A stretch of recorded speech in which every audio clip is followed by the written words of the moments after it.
नमस्कार, तुमचं पुन्हा एकदा स्वागत आहे माझ्या नवीन व्हिडिओमध्ये. तर आज आपण बघणार आहोत की 19वा हप्ता लाभ घेण्यासाठी कोणत्या अटी पूर्ण कराव्या लागतील याच्याबद्दलचा आज व्हिडिओ आहे. ते व्हिडिओ शेवटपर्यंत बघा. चॅनलवरती नवीन असेल तर चॅनलला सबस्क्राईब करा आणि व्हिडिओ लाईक करा. तर 19वा हप्त्याचा लाभ घेण्यासाठी काय आवश्यक आहे? पीएम किसान योजनेचा 19व्या हप्त्याचा लाभ फक्त अशा शेतकऱ्यांनाच मिळेल ज्यांनी काही अटी पूर्ण केल्या आहेत. केवायसी पूर्ण करणे आवश्यक आहे.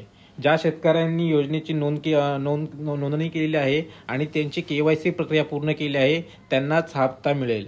दुसरा बघूया, शेतकरी ओळखपत्र असणे आवश्यक आहे. तर योजनेचा लाभ घेण्यासाठी शेतकऱ्याला फार्मर आय डी बनवणे बंधनकारक आहे. तर फार्मर आय डी तुम्हाला आपले सरकार जिथं असेल तिथे तुम्हाला बनवून मिळेल.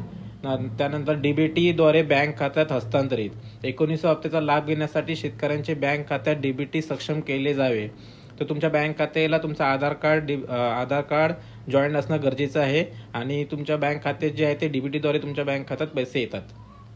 लाभार्थी यादीत नाव असणे आवश्यक आहे. पीएम किसान योजनेच्या लाभार्थी यादीत शेतकऱ्यांचे नाव असावे तरच त्यांना हप्त्याची रक्कम मिळेल. तर लाभार्थी यादीत कसे नाव चेक करा याबद्दल सुद्धा मी व्हिडिओ बनवलेला आहे. तो व्हिडिओ तुम्ही जाऊन बघा. त्याच्यामध्ये तुमचं नाव चेक करा. जर एखाद्या शेतकऱ्याचे नाव यादीत नसेल तर त्याने आपली केवायसी प्रक्रिया लवकरात लवकर पूर्ण करावी. तर अशी माहिती होती. धन्यवाद.